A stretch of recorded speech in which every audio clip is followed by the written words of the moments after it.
Kamusta mga ka-fam? Welcome back sa inyong paboritong channel.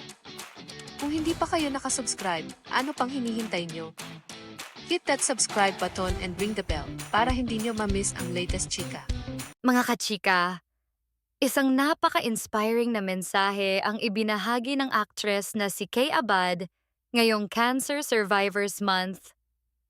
Matapos niyang ibunyag kamakailan na siya ay cancer-free na, nagbigay si Kay ng mensahe ng pag-asa at lakas para sa lahat ng mga taong patuloy na lumalaban sa cancer.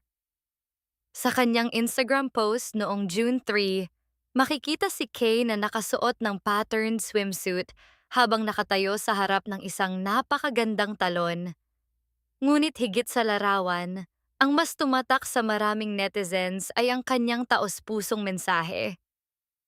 Ayon kay Kay, ang Cancer Survivors Month ay panahon upang kilalanin at ipagdiwang ang bawat survivor, bawat peklat, bawat tahimik na laban, bawat luha, bawat panalangin, at bawat tagumpay. Inamin din niya na hindi naging madali ang kanilang pinagdaanan bilang mga cancer survivors. Ngunit sa kabila ng lahat ng pagsubok, patuloy silang lumalaban, nananatiling matatag, at patuloy na pinipiling umasa. Nagbigay rin si Kay ng mensahe tungkol sa kahalagahan ng pananampalataya sa gitna ng laban kontra cancer. Ayon sa kanya, ang lakas na ipinapakita ng bawat survivor ay nagsisilbing inspirasyon sa mas maraming tao kaysa sa kanilang inaakala. Dagdag pa niya, mahalagang huwag mawalan ng pananampalataya dahil sa pinakamahihirap na araw, naroon ang Diyos upang gabayan, palakasin, at samahan sila sa kanilang paglalakbay.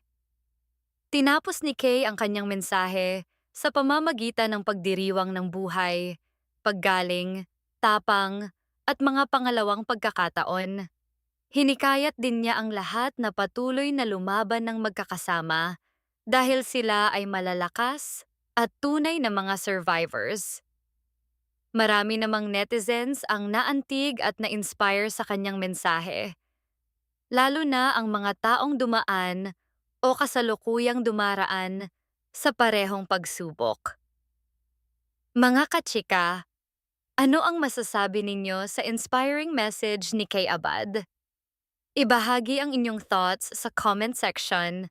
Huwag kalimutan mag-like, subscribe, and hit the bell for more updates. Kita-kits ulit sa next video, mga ka-fam.